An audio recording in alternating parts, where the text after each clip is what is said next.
Hello, my name is John Sears. I am the Lean Coordinator for the Department of Environmental Conservation, and I'm going to talk to you today about surveys and using Microsoft Forms for your surveys.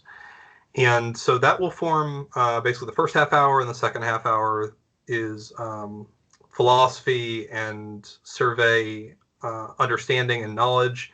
The second half is building forms and using Microsoft Forms to do your survey, to meet your survey needs. And then for those of you that are interested, in a half hour after that, if you have free time, Justin Kenny will be showing us how to dissect that data. So particularly the breakdown of multi-select information that comes out of a survey. So if you want to learn how to do things with that survey information in a real-time protocol, we can absolutely do that. So I'm going to go ahead and share my screen and get started on the training. If there are any questions, you can feel free to raise your hand throughout the training or chime in either in the meeting chat or or verbally. So I absolutely want this to be interactive. So if you've got things to talk about, by all means, let me know. I'll be keeping an eye on both my training and Microsoft Teams. I don't think I'll need the system audio, but just in case. All right. And this is just a random other cool thing that has nothing to do with the training. But if you paste a link to Microsoft Stream or to Microsoft Forms in OneNote, it will actually drop a widget in there that will allow you to see the content. So like I dropped a link to my channel and it shows up as a little widget. I can jump through the trainings and look at them. Forms is the same way. So if you drop a link to a Microsoft form, you can actually access the form directly. So you can go in there and fill out the form and it's fully functional. That's just a cool thing. It's not directly related to this training, but all right, so let's talk about survey development in Microsoft Forms. That's what we're here to talk about today, and I think it's great that so many of you are here to learn more about it. So I just want to start off by saying that survey analysis is incredibly complex, and a lot of what I'm going to talk about today reflects an entire field of science dedicated to collecting information and soliciting information, whether it be polls, surveys, but gathering information from external parties in order to change things or use that information. So they're done everywhere. They're done in private industry. They're done for political purposes. Surveys are ubiquitous. And so there's an entire field of work dedicated to this, peer-reviewed articles and best practices. I've sort of done some groundwork to sort of scour those resources and bring to you what I think is the most important stuff to know when you're building surveys, whether they're internal or external, how you can structure those surveys, and how to get a survey with meaningful results, because ultimately that's what we're after. So in order to get there, I've broken it down into 4 Ps. This is entirely unique. If you search 4 Ps, it won't show up anything in Google probably, or it might, but not for this. So those are purpose, pattern, participation, and processing. So what is the purpose of the survey? What sort of pattern should a survey satisfy in order to be effective? How can you get adequate participation, and what does adequate participation mean? And processing. So what can you do with the information you get in your survey to meet the needs? And again, feel free to raise your hand if you have any questions, or you can drop your comments in the chat. All right, so when we talk about purpose, we talk about hypothesis testing. The reason you do a survey is because you think you understand how a group of people feel on a certain topic, and you need to verify that that's correct. Or sometimes you're unsure, but you think you know the types of questions and things that inform those feelings and beliefs, and it's a chance to test that understanding. So A lot of times in surveys, we deal in demographic information. Demographic information is information about specific groups of people that you're surveying.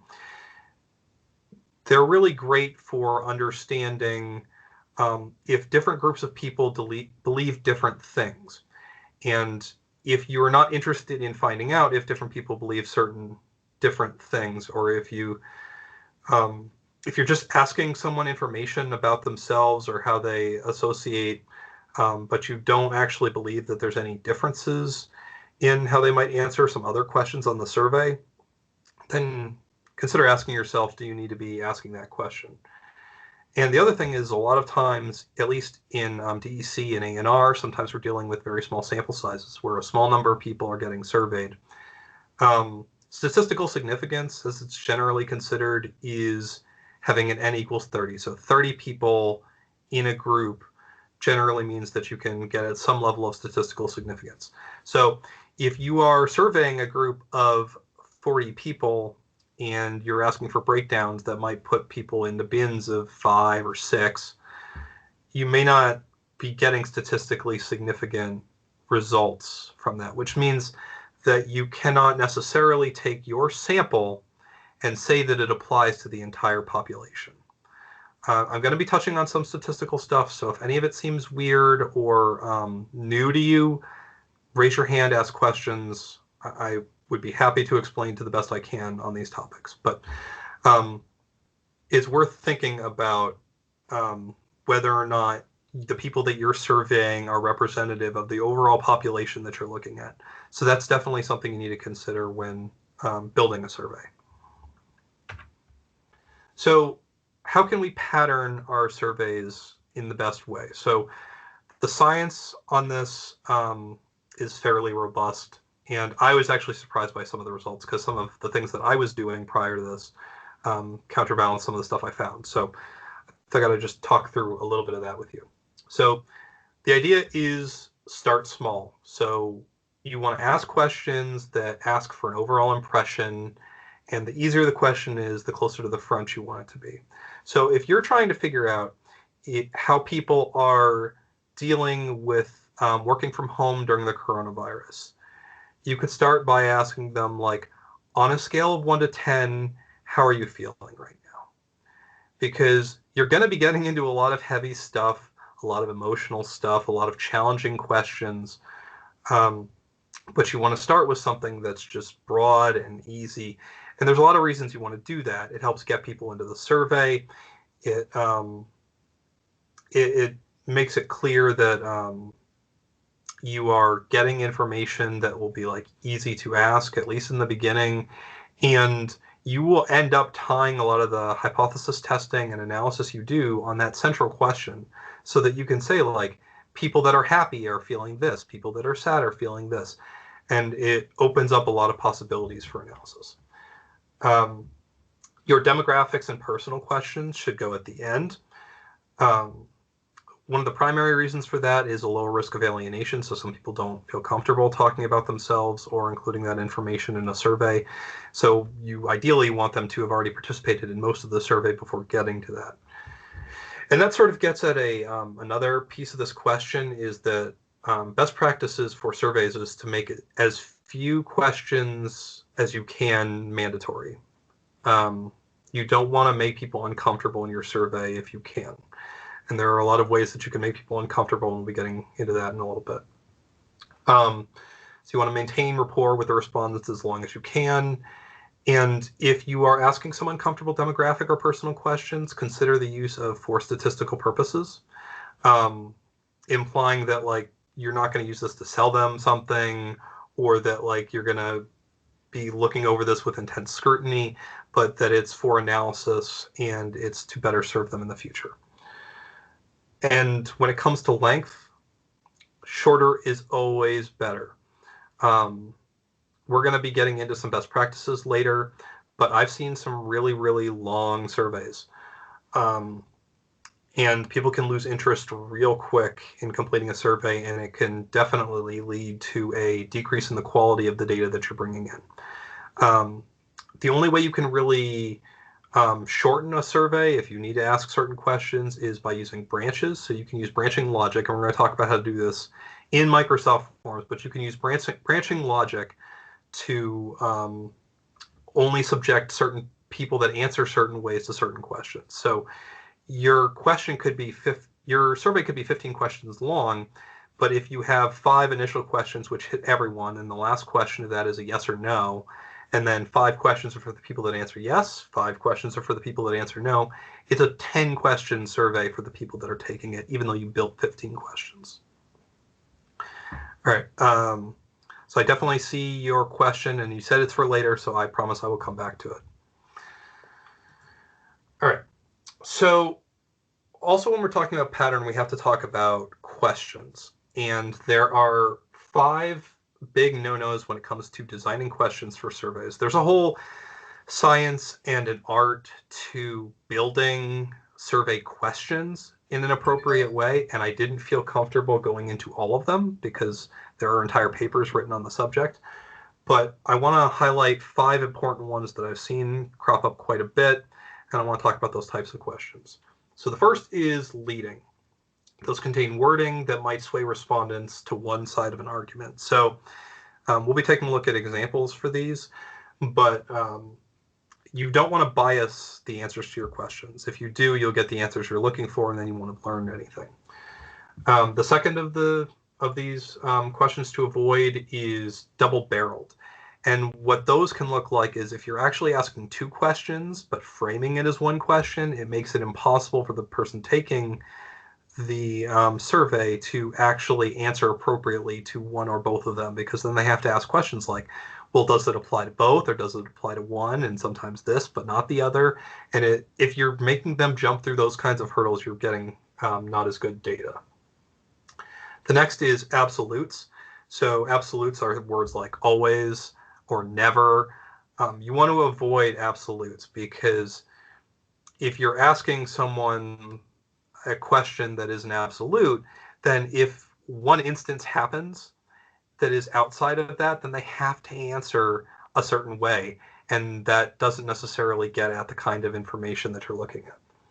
The next is speaking language. This is one I see all the time, and that's to avoid acronyms, jargon, or technical terms. And you want to make your questions as simple as possible and as readable as possible. Even if you think you're surveying a bunch of experts and you think they'll all understand the acronyms, you want to try and use simple language, because you don't want to risk anyone getting tripped up on the question when what you want is their honest feedback and an answer. And the final one is loaded. So that one's a little more complicated, and I think seeing an example of that in action would be very valuable.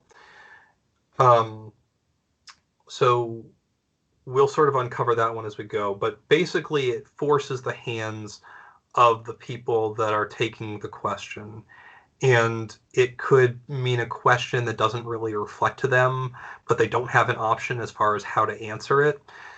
I think it would be really helpful if we saw an example of that. So I am going to exit out of this, and you are all going to take a quiz. And this quiz is really great because it showcases another great way to use Microsoft Forms. Loading is very similar to leading, but we'll see how they're different here in a second. So I just dropped a link in the meeting chat. I would really appreciate it if all of you could take 2 or 3 minutes and go ahead and complete that quiz. It's a breakdown of actually I can just go ahead and open it. It's a breakdown of these different kinds of questions, and we can go ahead and vote on what we think is the right answer. First question is, and I hope you're heading there and answering those questions. The first question is, do you always eat breakfast? Next question is, do you own a tablet PC? Next question is, where do you enjoy drinking beer? The next question is, how short was Napoleon? And the final question is, how satisfied are you with the pay and work benefits of your current job? And don't worry, it's for statistical purposes only. I won't be using it. It's not even for statistical purposes. I just wanted to throw this quiz out there. So quizzes are a different kind of functionality that you can get out of Microsoft Forms. They're really easy to build, and although we won't be building one today, you'll see. Oh, all right, I can fix that. Hold on 1 second. All right, so this is Microsoft Forms. We'll be coming back to this in a little bit. I'm going to go into the survey and make it so that anyone can respond. Okay, now go ahead and try that link again. You should be able to open that. It's an easy setting to forget, and we'll be going into it more when we go through the walkthrough. So I can see the responses piling up. Oh, I was showing you the results. All right. So this is a glimpse at the response page of a Microsoft form, and you can see that it tracks live data. So as you are participating in the presentation, yeah, I can bring that up.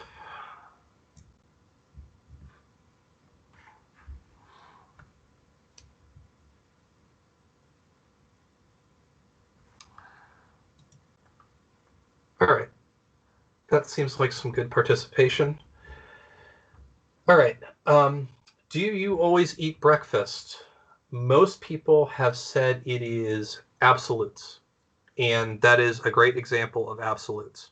So when you say always eat breakfast, it opens the window of a yes or no question.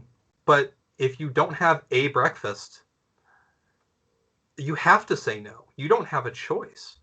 And that's why you want to avoid absolutes. If you're trying to gauge whether or not people are generally having breakfast, you want to know if people miss breakfast occasionally, it's not penalizing that score. All right. The next is, do you own a tablet PC? Yep, speaking language is definitely this one, although this one was a little bit more vague. This presumes a knowledge of what a tablet PC is. And so you might rephrase this question, so tablet PC, parentheses, some examples of tablet PCs to help show what a tablet PC might look like. So a lot of people say iPad in terms of tablet instead of tablet PC. And to them, iPad is iPad is iPad. And unless you mention that, they're going to answer that wrong. So that's a very, very simple example of how our language and how we phrase things can impact survey questions. All right, the next one is, do you enjoy drinking beer? Yeah, so this is an example of a loaded question. It sort of presumes things, that you enjoy drinking beer, that beer is something you have experience with. There's a lot of assumptions that question makes about who's taking the survey and what information they have, and it forces your hand in terms of the kinds of questions, the kind of answers that you can get from asking that question. How short was Napoleon? So that's an example of a leading question. It implies that Napoleon is short, and so is it number 3 an absolute? It's not an absolute because it's not using always or never or any of that kind of language that presumes things like that. So it's a slightly different question. So you're presuming that Napoleon is short, and so that's going to bias your results in a certain way. A different way of questioning is, how tall do you, or how would you describe Napoleon's height? Okay. Yeah. So how would you describe Napoleon's height is a better way to phrase that question that doesn't bias it in terms of his relative shortness, which historically he wasn't even that short. People were shorter back then. It's a whole thing. All right. And then finally is, how satisfied are you with the pay and work benefits of your current job? Most of you got this right. This is a double-barreled question. The important piece of that is pay and work benefits. Those are two discrete entities. You can be very unhappy with the level of pay you're getting, but very happy with the benefits, or vice versa, or both, or neither. And it puts people in an awkward position of having to understand both of those, put those in the context of the answers that are available and how you can get the right answers out of that. So I'm hoping that that quiz sort of led to some understanding and some examples of those questions and how they could fit in or might just happen as part of a survey development. And I see these kinds of problems and mistakes all the time. So it's not a matter of feeling bad, but I'm always happy to look over a survey and watch out for these kinds of things. But now that you've taken the training, you can all look out for them too. All right.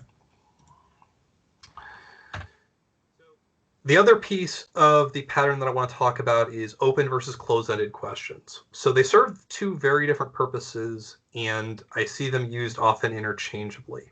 So if you're surveying a large number of people and you want to be able to do statistical analysis on what you find, it's very important to focus on closed-ended questions. Closed-ended questions are like the ones I gave you. I gave you a list of options and had you choose among them, or having a drop-down that people can choose, or using the Likert scale to select from a scale of like 1 to 5. I really, really like this. I like this a little bit. I have no strong feelings. They're things where you get to choose from a selection of options. If you're worried that the people you're interviewing aren't going to be way into the survey you're doing, it's a lot easier and a lot faster to be doing these closed-ended questions than it is to be answering open-ended questions.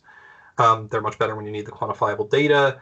And if you're trying to quantify people, if you were trying to do those demographic breakdowns, you have to use closed-ended questions, because open-ended questions are filled with text where people can enter lots of stuff. You want to try and avoid the options option if you think you can, if you think you've got all of the possibilities, but people like using the options thing, and that's almost an open-ended question at a certain point. So when do you want to use open-ended questions? So open-ended questions are great for surveys sent out to small numbers of people. You can almost think of it as a very disconnected, remote focus group. So you are asking questions and you want people to expound, to elaborate, to think and contribute in a meaningful way beyond just yes, no, these two categories, things like that. It's really for going beyond that. So you want to do that to collect expert interviews. If you're dealing with small populations, if you're doing preliminary research and you want to build a bigger survey to a larger community, but you're not sure what the types of categories you might want to include, or you're just trying to get like a ballpark idea of things, it's really great because you want to be able to have time to read through all of those open-ended responses, and some of them can get very long and very complex. So if you're not intending to read through them and pull insights from them, then maybe ask yourself if you need to include any open-ended questions. It's also great as a respondent outlet. So a lot of times in my surveys, I'll have a, do you have any other comments, open-ended question that will just be a catch-all for all of the feedback and concerns and questions that I haven't even considered in my survey. And I may not get around to those immediately, and it may not be a part of my rigorous statistical analysis of my survey, but it's important sometimes to have that outlet. So I also want to talk a little bit about participation. So I know that this is going to seem kind of wild, but the science suggests that a 60% response rate to the people that you solicit with your surveys is what you should be aspiring for. And I haven't seen many surveys that hit 60%. I think the only one in recent memory I had that actually hit those numbers was when, as part of DEC Futures, I sent out a survey on teleworking. That one definitely exceeded the 2/3 rule. But generally speaking, participation in surveys can be very light, especially when they're internal surveys or even external surveys if they're getting hit by the stuff kind of blindly. So consider how you're phrasing the link to the survey, how you're asking people to participate in the survey. Amy is right that poorly written questions often have more than one problem. That is absolutely true. Based on my experience, and we're going to get a little bit into cash incentives after this, but I've never been in a position to offer cash incentives. So from my perspective as someone that has never offered a cash incentive to complete a survey, I will send out a survey, and then roughly 3 to 4 days later, I will send out a follow-up. Any closer than that, and you risk annoying people with frequent emails. Any after that, and people have lost any interest in completing the survey. All right, so I'm seeing some questions. I will try and wrap up those questions after I finish with this, and then we'll get into the Microsoft Forms training. All right, so when it comes to incentives, it's amazing how little it requires to incentivize people to participate in a survey. Scientific analysis has shown that a $1 to $5 increase is sufficient to drive a lot of people to take a survey that wouldn't otherwise do that. Response rates can improve by 2 to 12%. And if you're aspiring to that 60%, sometimes you need that 12%. Evidence has also shown that if you're trying to get good information out of people, that offering them money actually incentivizes them to give you better information and more in-depth information, including longer answers to open-ended questions. So I don't know how viable it is, especially in this COVID situation, but financial incentives, even when they're extremely light, can make a big difference in terms of survey response rate. All right. And if people are interested, I can make the presentation available, but I have the links to the publications that I pulled some of this information from. So lotteries are interesting. You'd think that they would drive turnout, but the science shows that it doesn't have as big of impact as actually offering the money. Like, no matter how low the money goes, it's more impactful than a lottery, because I think a lot of people just assume that can be as high as 20 to 30%. Yeah, for online surveys. So I want to talk a little bit about processing. Justin's going to get into it a lot more. But when you're doing your processing, so you've pulled all your data out of Excel, I'm going to assume that's what's happening because I'm assuming you're using Microsoft Forms, and I'll show you how to do that. You want to consider your representative sampling. So ask yourself the question of how representative of the population is your sample. So that's where we get into the, is 10 to 20% of the population you surveyed representative of a larger population? And interestingly, you want to look at how your demographic breakdowns compare to the demographic breakdowns of the population that you're looking at. So this is very common in political polling. So if you know that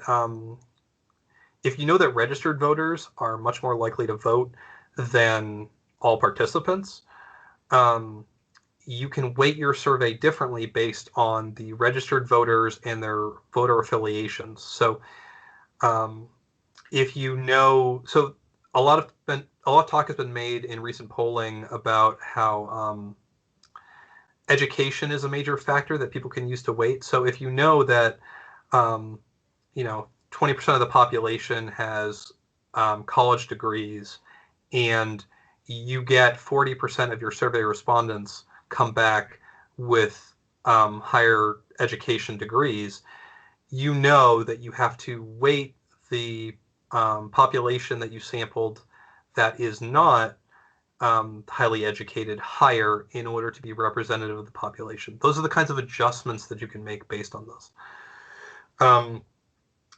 When you're doing your demographic breakdowns, if this is the first you're hearing about pivot tables, I heavily recommend Googling pivot tables. Pivot tables are really great and kind of built to do demographic breakdowns. So it makes it really fast and easy to do a lot of that if you are using a lot of closed-ended questions. And then you want to convert feelings to numbers. So if you're using star rankings to evaluate something, you can convert those stars from 1 to 5. And then you can do averages, means, medians. You can do statistics based on those numbers. Or if you're doing a Likert scale, which again is the like totally disagree, slightly disagree, no opinion, agree, very strongly agree. you can convert those on a scale from -2 to 2. And then if you sum all those up, you can get a good understanding of what the overall feeling is on those matters. So that's a very interesting step to take when you're trying to pull that information out. All right, so I'm just going to finish this with some best practices, and then we'll get into the questions, and then we'll talk about actually building an end form. So in general, you want to try and keep your survey short. The shorter, the better. You want to try and keep your surveys under 10 questions. Beyond that, you risk people just checking stuff to be done with the survey. Keep questions straightforward with simple language. We talked about some of the hurdles that people can get into. The shorter and simpler your questions are, the less likely you are to get into those obstacles. You want to start with a broad question to gauge overall sentiment, and then drill down to answer your specific research questions, and again, save your demographic information for the end of the survey.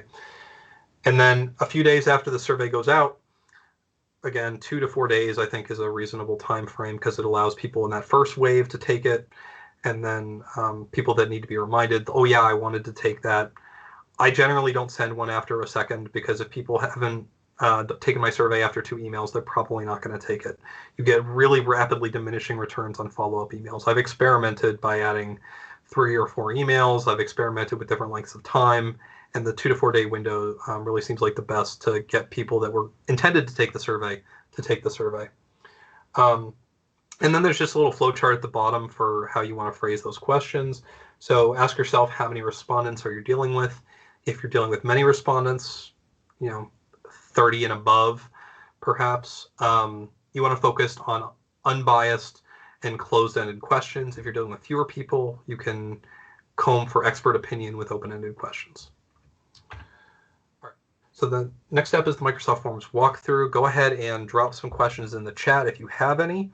I'm going to be going to the top and reading the questions as they come down. All right, so got to go all the way to the top and get this one. Zoo of Survey Tools, Cognito, SurveyMonkey, can you help us understand why forms? We're going to be talking about why forms as we talk about forms, but just very quickly, forms is shareable and also encrypted, so it's private to your individual account, and it's really easy to use. It's not as feature-rich as a paid-for SurveyMonkey account, but you don't have to worry about sending out your password to multiple people to collaborate on a form. There are a lot of reasons, and we're going to be talking about a little bit more about why to use forms, but it's definitely my preferred solution to use. All right, those are the questions. Is it still true that 30% is pretty common without incentivizing? I don't know that that's necessarily the case. I think it's widely differs based on the type of community that you're surveying. Justin, I see you have your hand raised. Did you have something you wanted to say? Well, just quickly on why Microsoft Forms, just to say a couple other reasons. One is cost. We're paying for it as part of our tenant, so it is free for everyone.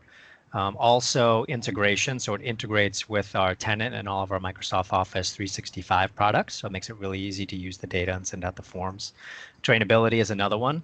Because everyone has access to it, we can train on Microsoft Forms versus having to train on like SurveyMonkey and Cognito in this place and this place and this place, right? John's doing it right now. So those are some other reasons why we do forms, but just to lay that out there. Yeah, so Maureen asked if the percentage changes based on the audience. It absolutely changes. But part of it takes understanding what the population looks like and trying to determine if your survey is representative or not, because it may be or it may not be.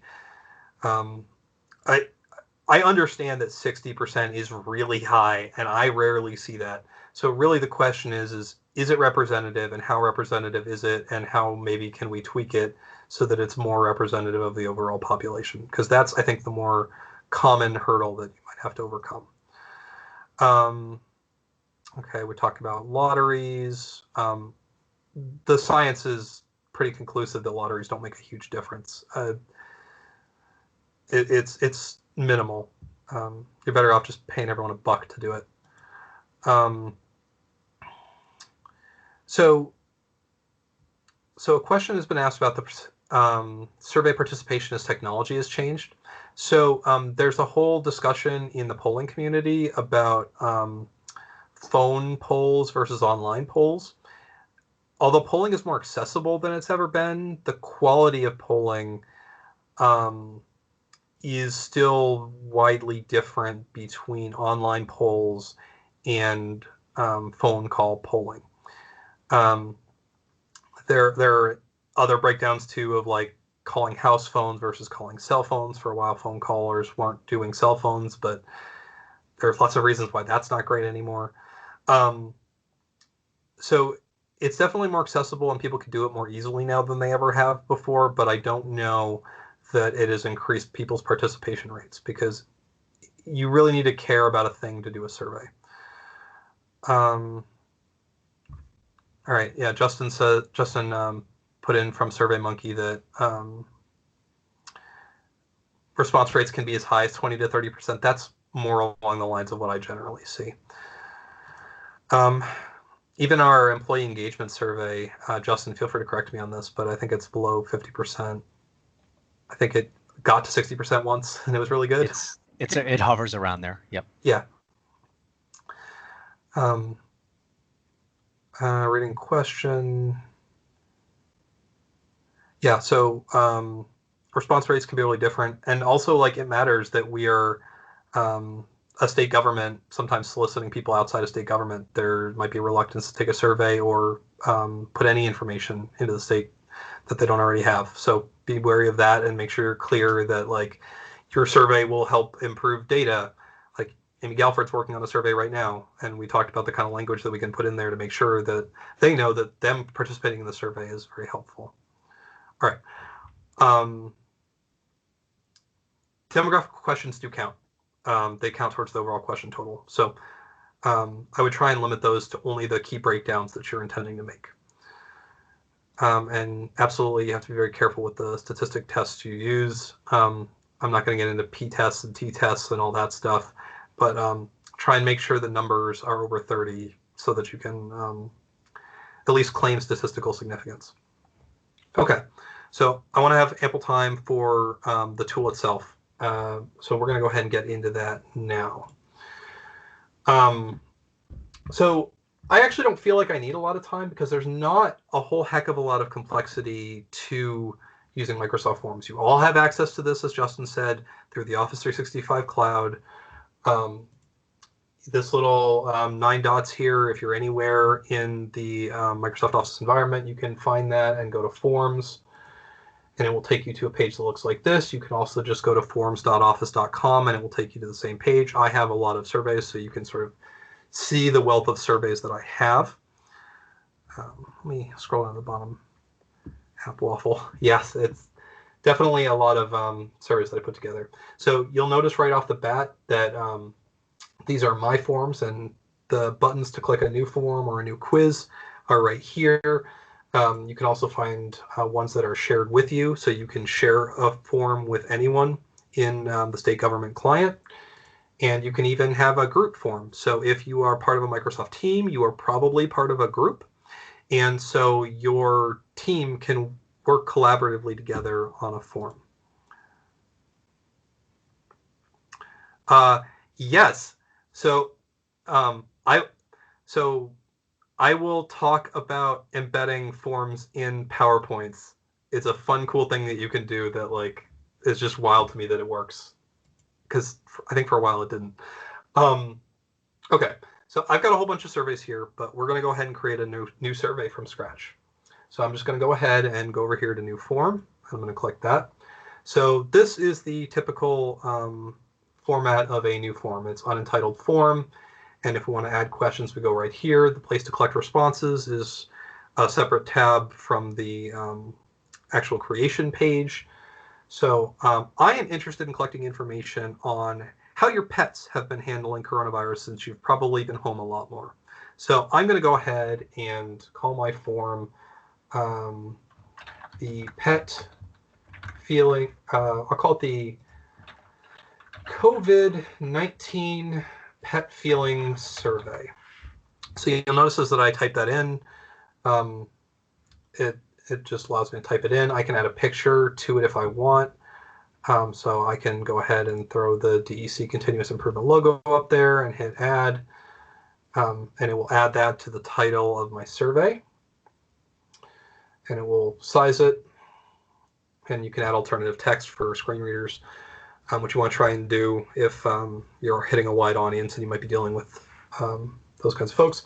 And then you want to try and enter a description that explains what the survey is for. So survey to collect information on how pets feel about owners being home much.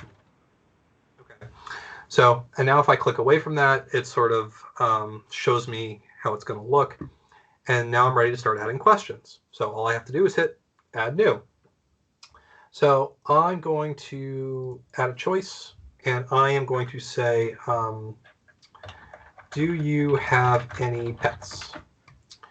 And it will try and auto-interpret what you write in and try and give you some pre-filled answers. In this case, yes and no. But you can type in here and say, never, I never want pets in my house, or yes, so many. You can customize these however you want. If you don't like them, you can make them go away. I can just hit no again to add that back. You can add additional options, as many as you need. And if you have an other, it will allow people, when they select it, to type in their answer.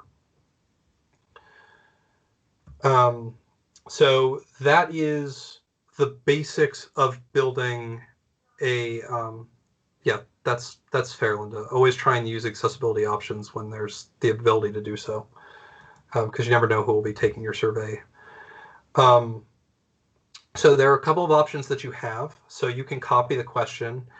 I used that for the quiz. I didn't want to have to keep recreating those same 5 options for you to choose from. So I just copied the question a bunch of times, and then I changed what the actual question was. So it's really easy to just do that, and you see it dropped it right underneath there. And I could say, really? And have yes or no show up as options. If you want to change the order, you can use these arrow buttons to move them around. So if I want really to go before do you have any pets, which I wouldn't, it's really easy to do that. If I want to delete a question, all I have to do is hit the delete question button and poof, it's gone. I was just checking to see if Control-Z worked. It doesn't. So you'd have to recreate the question if you delete them. So be aware of that. And also be wary of changing your survey after it goes out. It is bad practice to change a survey after it goes out unless you have a very good reason to do so, because it will jeopardize the quality of the results. So if you want people to be able to select more than one option, you have to select multiple answers. You see how it changes the circle to a square, and then you can now select yes and no. Obviously, that doesn't make sense for this question, but you want to be able to customize that. I see all the people all the time that do multiple selects, but don't click that check mark. Most of the times that I've had to go in and modify a survey after it's been sent out is that whoever sent it out did not remember to check that box, and it is a multi-select, but it is not actually a multi-select thing. You can also toggle on or off the requirements. So if you want people to have to answer a question, you can toggle that on. And now, I guess it's a good time to show you this. If you go up here, there's a preview button. If you hit preview, it'll show you at any time what it looks like, both on your PC or on mobile. But you'll notice it's got a little star here next to it because it's required now. So I can go back and I can turn it off. And now if I go to preview, you notice there's no star. It's not required. I can just hit submit if I want to. Okay. So there are lots. Oh, I just want to get this last thing. So these options right here in this little drop down here can change depending on the type of question you're dealing with. With these close-ended select one options, the options are shuffle. So it's a really easy way to, if you want to jumble it up between answers to make sure people are paying attention to your survey and not just like always picking the third one. You can use shuffle options. You can make it a drop down. So instead of having to pick yes or no, I can make it a drop down. And now if I go to preview, I can select my answer of a yes or no. And they keep adding features to this. Like I didn't even know that yes no thing was there until just now. All of them have the subtitle option. So if you need to put any added explanation around your question, saying like right now, do you have any pets in your primary household? To try and simplify any matters that might not be answered by the question. Even though you want your questions to be self-explanatory and straightforward, that's definitely a possibility. All right, so I'm going to add another question to it, and I am going to go ahead and make it a. I'm going to do another choice. This time it's going to be multiple answers. What animals do you have? Dog, cat, rodent. So if you are doing this at home, you may have to have a limited, like the options that it presents in the ellipses is dependent on the type of question you're having and the actual content of that question. So I had yes and no, so it gave me the option of doing a drop down. I don't know how many items you have in your drop down, but it's conditional. So it will change those options based on what you have. Rodent, fish, and I'm going to add another option. Feel free to shout out any. I'm going to add a turtle. I like turtles. Bird. Bird. Here's a question. Does a chicken count as a bird? Does it count as a pet? Huh. If you're not, Depends how much you love it, I think. yeah. There's food chickens and pet chickens. If you spend any time with your chickens other than collecting their eggs, you might have a pet chicken. Pet if you're not planning to eat it or give it to someone else to be eaten at any point in its life cycle. Like a parrot, for example. But I mean, you have chickens that you just eat the eggs, but you're not planning to make them into chicken sandwiches, and I think that's a pet if you pet it. I think they're tiny dinosaurs and they're creepy, so I vote they're not pets. Oh, also, I have a hypothesis that I want to test with this survey, and it's that most other animals are either happy or ambivalent about your increased presence, except for cats. That's the theory that I want to test with this survey. I love cats. I can't have one because my wife's allergic, but it's not like a not liking cats thing. That's the thing that I want to test with this. So there are a bunch of other question options here. I just want to go through them real quick. So you can add a text option. By default, it's a short text option. So these are when we're talking about open-ended questions. If you want to make it, if you want to provide the multiple lines and have long answers, you just click the long answers button. Again, you see that the answers are different here. You can add restrictions to the questions, so you can't. So if you want to close your open-ended questions a little bit, you can specify restrictions.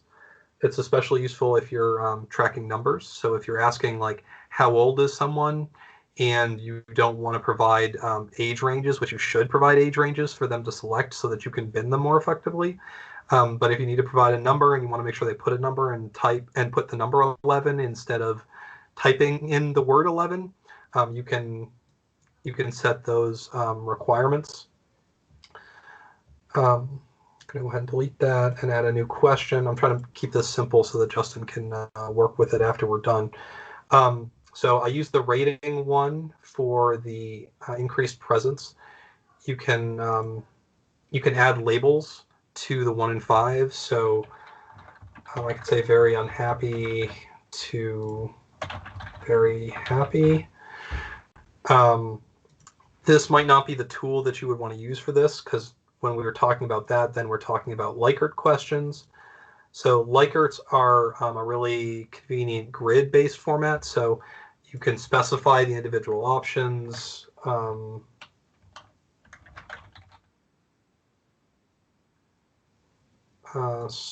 Strongly not recommend, strongly recommend.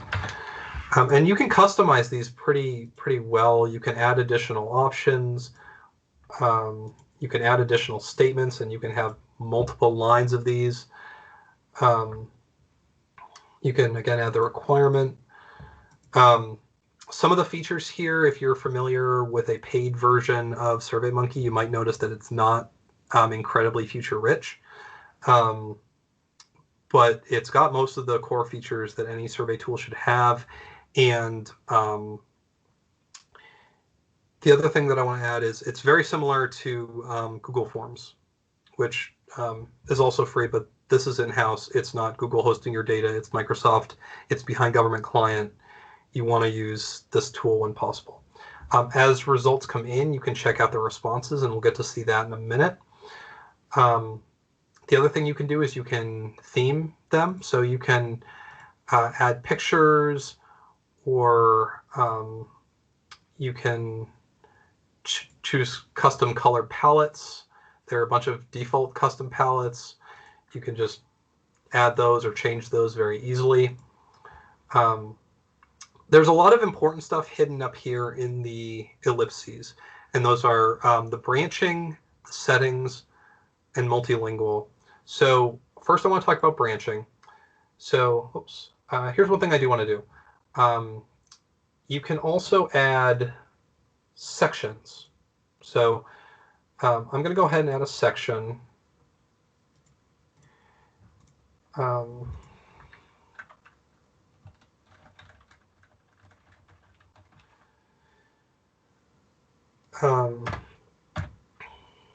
I'm going to add a quick thing of what kind of pet do you want? Because what I want to do is I want to have a second page. And basically this is setting up the pages of your survey. And I want to ask people, if they say no, they don't have a pet, what pet do you want? I find it's really convenient for doing that. So I'm going to go ahead and grab this, go ahead and go to branching. So basically you can go to any one of these and you can customize the conditions that it will jump forward. So if somebody doesn't have pets, I don't want to ask them what animals they have, and I don't want to ask them what their animal is feeling. So if they say yes, I want to go to the next question. If they say no, I can jump straight to the next section and say, what kind of pet do you want?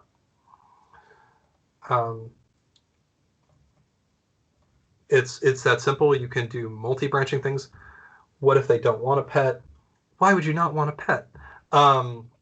We could add up increasing branches and stuff, and we're running out of time, so I don't want to spend too long working on it. But it's entirely reasonable to not want a pet.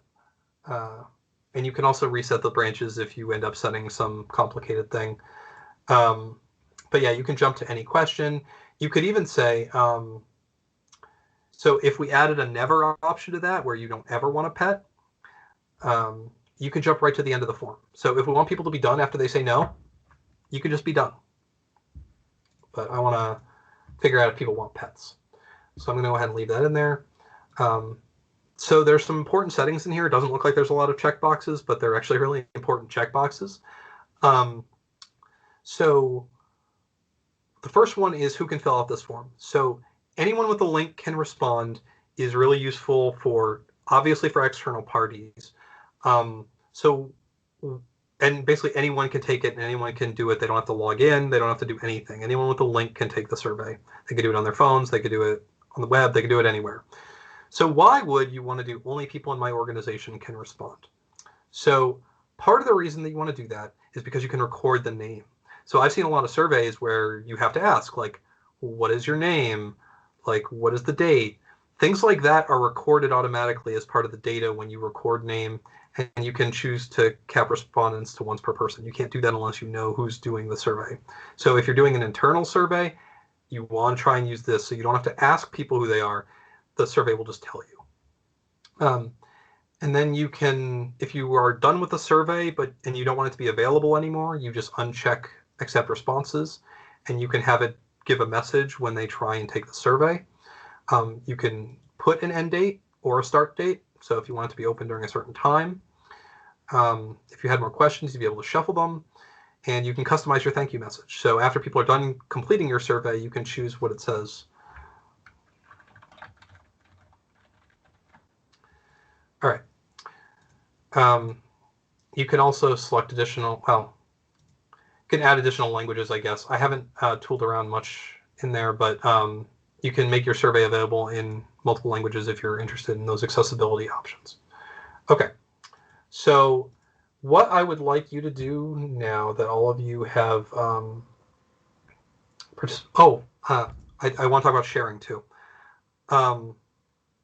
So sharing is really important. So if I want to share this survey with you guys to take the survey, I just copied that link, and you can get a link for QR codes, embedding, or email, and it'll actually like compose an email. And I can go ahead and drop that in, and I can say, okay, I want all of you to take all that survey, and I do. I want you to take that survey. If I like this survey so much and I want to use it again for multiple things, I can share it as a template. So I can basically create a thing to share that I can give to other people that they can use to start their own surveys, and share a link to edit. So if I share this link with you, because once I clicked that, it opened it up and I can just copy that. If I share that link with you, you now have the same read, write, modify accessibility that I do. And everyone that has the link will have that ability. So it's really, really easy and convenient to say, I'm preparing a survey to go out to a bunch of people, but leadership wants to look over my survey before it goes out. I can just send them the collaboration link, and they can go ahead and make any changes they need to make before it goes out. And you don't even have to do that if you're doing yours in Teams. And I'm going to take a drink of water because I've been talking for a while. All right, so with the last minute, I'm going to go over the responses tab before we get into Justin doing his work. So this is what the response page looks like. It will try and do an analysis based on what it's seeing. So looks like we got three cat people, 2 dog people. About half the people have pets. Those numbers are going to keep changing. You can watch it change in real time as people continue to add results to it. It will automatically compute an average rating. So in general, people's pets are very happy. Some people want more cats. Cats are like tattoos, huh? You can't just get one. There's 2 other ways to view results. So if you hit view results, you can actually see that Teresa was the first one to participate. She said no, so she didn't get the rest of the questions. So all I get are her results of what kind of pet do you want. She said, no pets for me, please. Catherine Bartone replied, yes, she has a cat, and her cat is very happy. So this might blow up my entire thesis, but that's okay, because I want the real data. And she wants another cat. So we're learning things about people. So go ahead and I just want to add one other thing. So open in Excel. It takes a snapshot in time of your survey. So if we open it in Excel, it downloads an Excel file.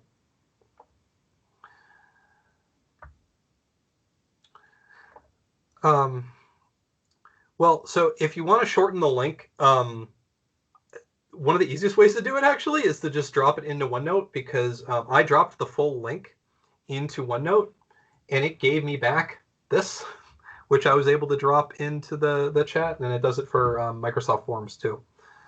So that's a really quick and easy way to do that if you don't want to bother formatting the hyperlink. Okay. I don't know why IE is open. I didn't open it, but yes, it's a static Excel files. So you want to wait until it's done, unless you want to do some sort of intermediate analysis. It's always a snapshot in time. So I actually just downloaded it. So I'm going to go ahead and open it just to show you what it looks like. And Justin will be doing things with this file. I might have made things complicated by having the branching questions that he'll have to deal with. I hope he's up to the challenge. But you see it takes the what animals do you have, and it breaks them out by semicolon. And it's capturing all the email addresses. It's capturing the completion time. If I wanted to, I can even calculate how long the survey is taking on average if I do a difference between those two. And all the no's have blank answers for for the questions that got skipped. Okay, that was a lot, but I think that's everything. Unless Justin thinks I missed anything, can you work with 22 responses, or do you want more people to take your survey? I think I can work with it.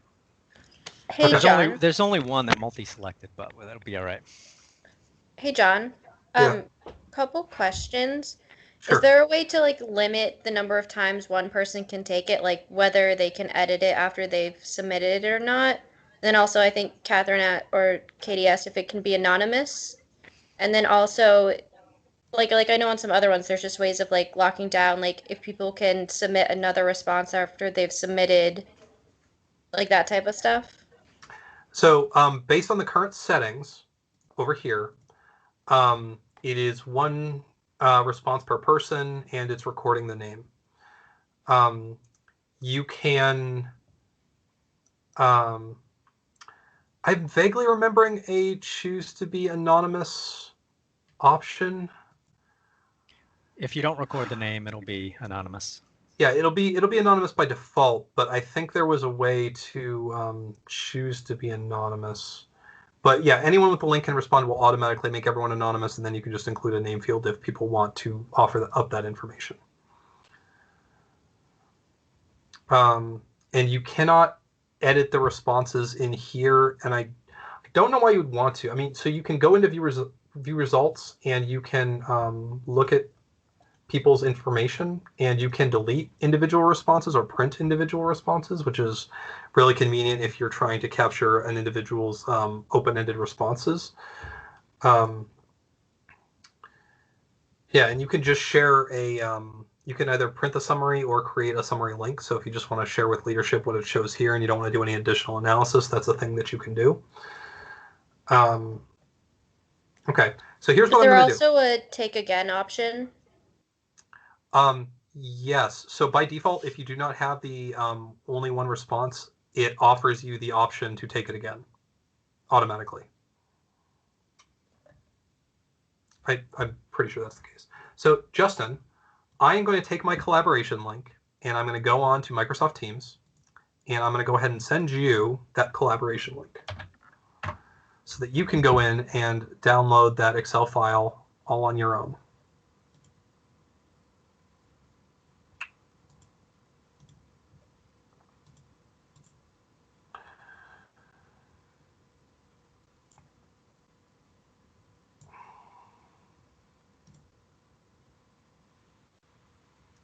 Okay, I'm still in the meeting. Okay, Justin, you're still muted. Here we go. That's better. Hey, hi everybody. Awesome. So yeah, for folks that want to stick around, this is just an added piece here. This is really going to focus on those multi-select questions, as John had said. And I wanted to do this because a number of people have had issues with trying to analyze that type of data. And you'll see when it comes into the Excel file what it looks like and why that's tricky. For this form that we did, I think there was only one response that did a multi-select. So I'm going to go ahead and take it real quick. And okay, good. You can add some more. Excellent. So yeah. John's going to add some more here, right? So John sent that link to me, and now I have the option here to open an Excel, and I can modify the questions as he was talking about. That question that was in chat about is this a static file? When you go to forms and you say create new form, at this point it does create it as a static file. So you have to download this, and you'll never get the new responses unless you download again. But if you are in forms and create a group form, let's say you have a Microsoft team associated with it, that will put a little cloud icon here, and any data coming in will be synced to an Excel file that is saved into your team site. So you don't have a static file, you have a constantly updating file. So what I typically tell people is if you're going to have a survey that's open and then ends, and you just want to get the data at the end, it's fine to do it this way. If you're going to have a survey that is open for a long time, like one of the training surveys I have, I just keep it open for every training that I do, then I would want that to be automatically syncing in the cloud. It's just easier to get that data. So let's say I have some data here that I want to analyze. We know we have the dashboard that's part of forms, which we can see some of that. And generally it does a good job, but if I want to do any deep analysis of the data, I'm going to want to do that in Excel. So I'm going to take this and open it in Excel and show you how we would go about doing some of that analysis. We're not going to have time to get into visualizations and all of that. We are going to be talking about some advanced techniques, though, just to lay that out there. We're going to be using Power Query and Power Pivot and some data models. So I don't necessarily expect you to copy along, but I do want you to know like how it would actually be done. And so what happened when I opened that link is that it gave me a corrupt file. So we're going to have to do that again. Did you actually share that with me or just give me the collaboration link? I just gave you the collaboration link. Okay. Do you want to try to share it with me? That might work better. Sure. So I'll try to open it in Excel again and see if that works.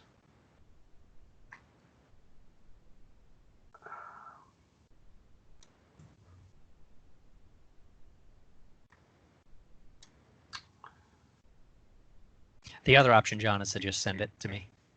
Well, yeah. There we go. All right, we got it now. Okay, cool. We're there. So file comes in because I downloaded it. It's in protected view, so we're going to enable editing on this. So John went through this data a little bit. So every submission has an ID. It has a start time and a completion time. That is automatically created by Microsoft Forms. The email and the name were generated because we asked the form to record the name. And I think all of you had to authenticate through Microsoft in order to do the survey. So that's why this is here. It's grabbing that information from Active Directory. If John had said, do not record name, these two fields would not be there. Or I think the name is there, but it says anonymous. So if you don't have to log in, it won't track that. So we have the questions here. Do you have any pets? We have what animals do you have, how happy, and what kind of pet do you want? So this would be easy to do and pull into a pivot table to get the data. There's no problems there. It's this type of question that is very difficult because it's hard to get a count of how many cats in this list and how many rodents and how many people want a zombie because of the way that this is a delimiter separated field. So what we typically do with those types of questions is pull this data into Power Query, which is one of the tools I'll show you in Excel, and then do some manipulations in it to create multiple tables for these questions, and then pull those all together in a data model where we can pull that into a pivot table. So that's what we're going to do. So I'll walk you through that very briefly here just to see how it would be done. In this case, I could probably manually do some of this work because it's such a short survey. But if we have a survey of thousands of responses that have come in, or even hundreds, I'm not going to want to do this manual work. I'm going to set up an automated process. So let's start with Power Query. So this is the table as it comes in from Microsoft Forms, which is awesome. It has a name, which is Table 1. And I could rename this Form Responses and this if I wanted to, but I'll keep it as Table 1. And as long as I'm in the table, I go up to Data, and I'm going to do from table range here, so get and transform data. And this is going to open the Power Query editor. So what I'm doing is taking this data, pulling it into Power Query to do manipulations, and then I'm going to load the data into a data model from there. So anyone that's done any sort of Power BI work or even some SQL work, some of these things might be familiar to you. But we see here that we have the query, which is Table 1. And we have a series of applied steps and then a number of things that we can do on the top. This is not a Power Query training, so I'm not going to go through them all, but I'm going to talk through the process with you. So as I said, these couple columns that have the basic information, I don't need to do much with, but it's this one, what animals do you have, that I do. So let's say this is the one question that I need to split out so I can know the individual counts of these. So what I would do is at this point, I would duplicate this query. And so I have a new version of it. And I would go up to choose columns here. And all I'm going to keep is the ID column, because I need that as a key. And I'm going to need that what animals do you have column. It's the only thing I need in the second query. And I can go back to this first one. And what animals do you have? I am going to remove that one. So now I have two queries. One has all of the basic information that's been asked for, and another just has that one question. So now that I've got this with an ID tied to it, if I click on this column, what I want to do is separate these values. And so there's a great function here, which is in the Home tab called Split Column.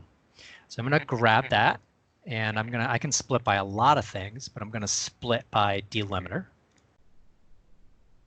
And it's automatically detected that semicolon is the delimiter that was used from Microsoft Forms, which is great.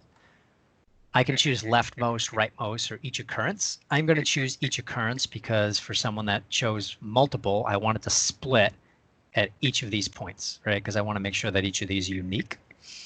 And I'm going to go to advanced options. And by default, it's going to split it into columns, which is what we don't want because each of these would become a column. We want to split it into rows. And so what that will do is grab each of these words that are here, each of the selections, and it's going to add a new row. So for 2 cat, actually for 12 cat rodent, we're going to get two versions of this. We're going to get a 12 cat, and we're going to get a 12 rodent. You see that happen really quickly. So that has happened here. So 24 had two responses, a dog and a cat. So now I've split those into each individual response. And I should probably rename this table as, I'll just call it multi-select, just to know what it is. And this one, I'm just going to say form data.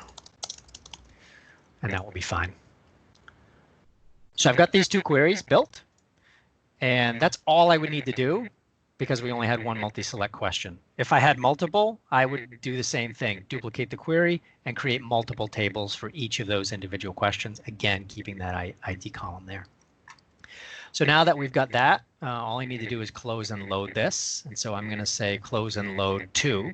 And this is important because I don't necessarily want to load that data as a table. I want to load it to the data model. So I'm going to hit only create connection.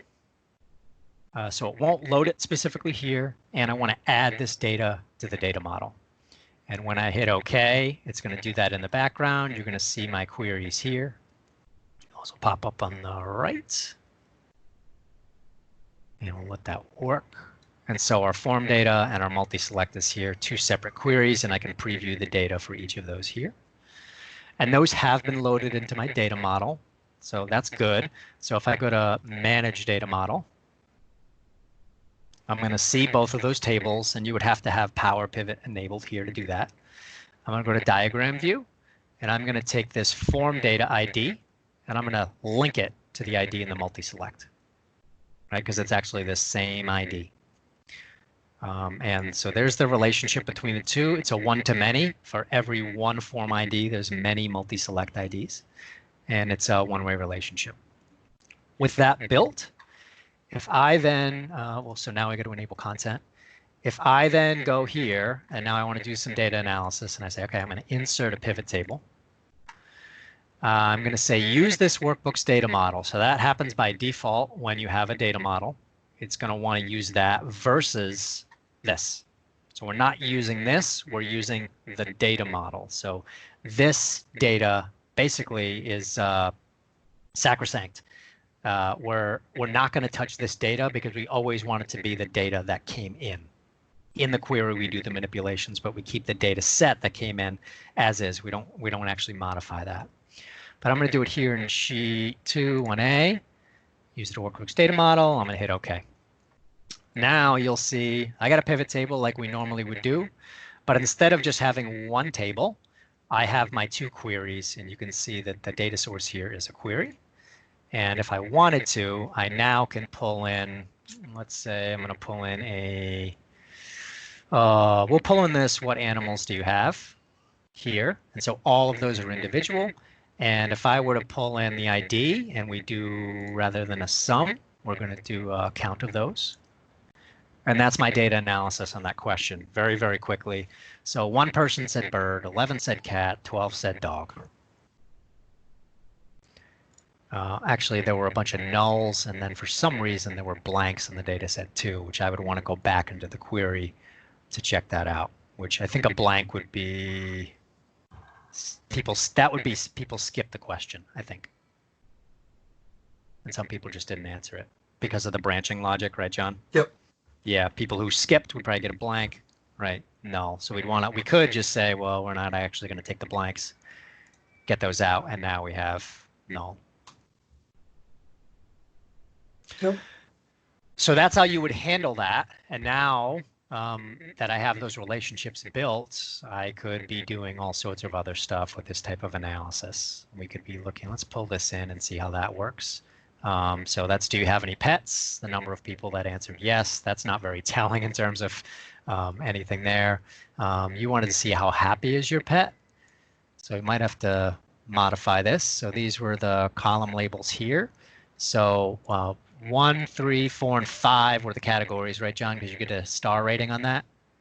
Yeah, so I picked 1 for my category. So since I said I had 1 of basically everything except zombie, right. All those 1s are me. Everyone's pets are very happy with them being home or ambivalent. Yes. All right, so if we look at here, dog, right? Looks like a lot of people have dogs, and they're also the happiest, or I guess the dogs are happiest by the people staying home, right? Great, Justin. Thanks. Yeah. So that would be how you would do it. And then, right, once you get the data all manipulated, it's easy to pull it into Power Pivot tables. We could do DAX measures to do some more complicated analysis in here. Wasn't planning on talking about DAX measures. I just did that yesterday for an Excel training. But that's how you would deal with those types of questions in a very easy way. And let's say this was a continuous survey. And instead of just opening the Excel file and linking to it, and I had used from my data, get data from maybe a database or a file or online sources. I could have gotten it from SharePoint, or I could get it directly from forms. All I would have to do every time new responses are coming in is click refresh all, and all of this would happen. All the query work would happen in the background, and it would be automated, and I wouldn't have to do any of those manipulation steps again. Great. Thanks for that, Justin. So we can wrap up here a little early. I did want to highlight a few things that I didn't get a chance to mention.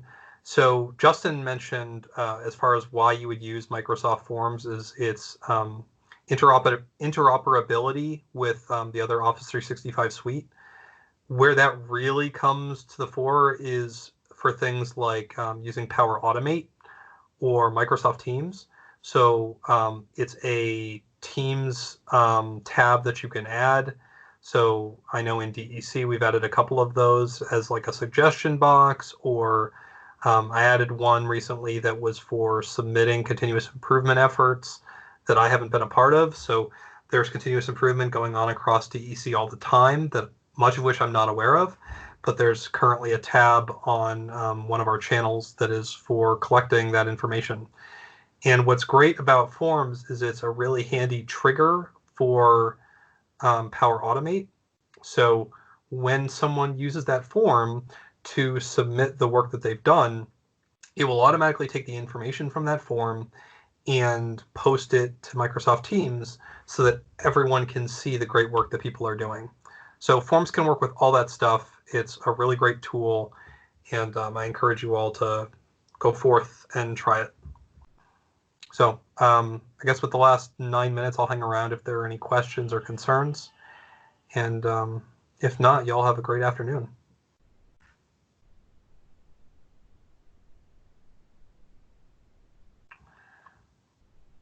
You are almost welcome. I hope that was worth the wait, because I've been looking forward to this for a long time.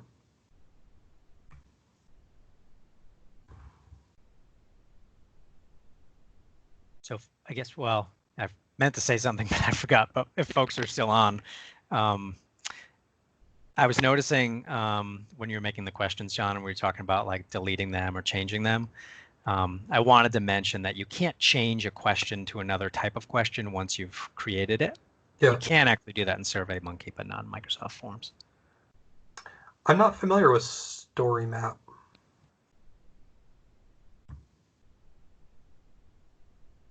Do you mind? Yeah, so the recording of this will be on Microsoft Stream, along with all the other Lean Learning Series trainings. I'll have to decide whether or not I want to cut Justin's part out, or just put the whole thing up. Oh, geez. Can you quickly talk about the downloading the Excel versus the Cloud Excel, like how to create it? So if you want it to go to the cloud source, so it's updating the Excel constantly. You want me to do it, John, or you want to do it? I'll let you do it. All right, I'm losing my voice. Okay, I'll do it. I'll come back on with camera. All right, here we go. So I'll share my screen so you can see how that's done. All right. So if I'm in Forms and I click on New Form or New Quiz, it's automatically going to be a static document. There was an option that we had for a short bit of time. If you were in Excel Online and you created a new Excel file, there was an option there to create a poll. And if you created it from Excel Online, it would be a synced version. So basically it would sync to your OneDrive. Microsoft pulled that very quickly. I think it was a feature that they didn't want the government tenant to have. It got released too soon. So that got pulled. So that was really disappointing.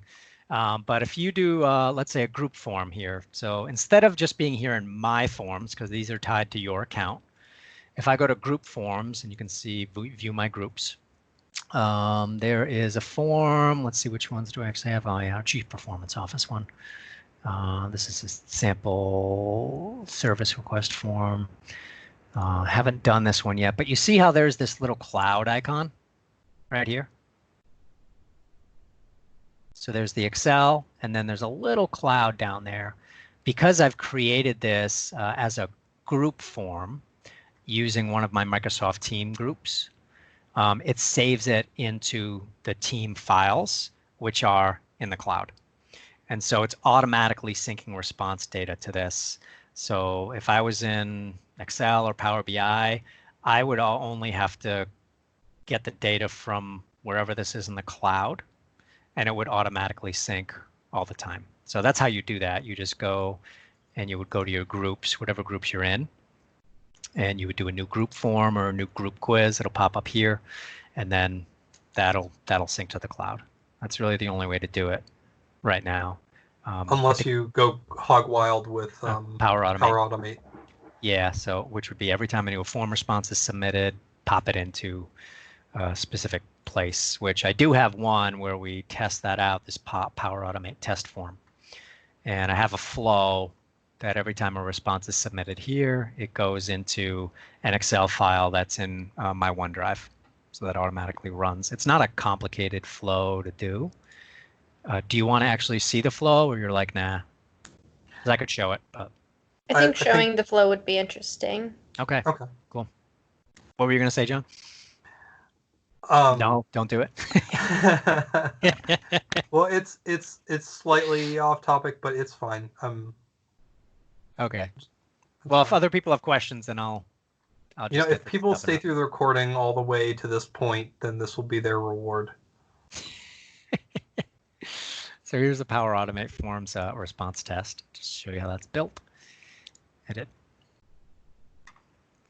So it's just 3 steps. One is a trigger, and then 2 actions. So the first one is when a new response is submitted, and I just give it the form ID. Get response details is an action. So from this form ID, I want you to get this list of responses, which is this is called dynamic content. It's right here. We just pull that in. And then the tricky part here is add a row into a table. So you give it the location where you want it to go. So it could be a group, but I've chosen OneDrive for Business. A particular document library. This comes into play a lot with SharePoint. The file, so it's in Power Automate Forms Test. I have a table in there, so you do need a table. Can't just be unstructured data, so I have forms data table. And then in here, this has all the questions that are in my Excel file. So I have to set up the table beforehand. And then basically I'm just saying, well, respondent's email, which comes from the form, put it in this column. Submission time, put it in this column. And this question, which is what agency do you work for, put it with question 1. and then this one, put it with question 2. So you're just making sure that this is going to the appropriate place within your Excel file. And then as long as that's all set up, and in some cases, you need to have a couple other things set up depending on your form, but you're basically just matching those two and then checking the flow, and it should work after that. Yeah, I don't have that That's one. great. Yeah, so it's a pretty simple flow, but that's the way to get around it. And then you can set up Power BI to read it off of Yes. Excel, and then Yep. And then you we've got bypass the dashboards whole. Yep. All right, great. Any other questions with our 2 final minutes? Thank you for those of you that stuck around this long. Hope that was worth that. All right. Well, thanks, Justin, for wrapping us up, and thanks everyone for attending. Awesome, John. Have a great rest of your day. Thanks, John. Absolutely. Thank you.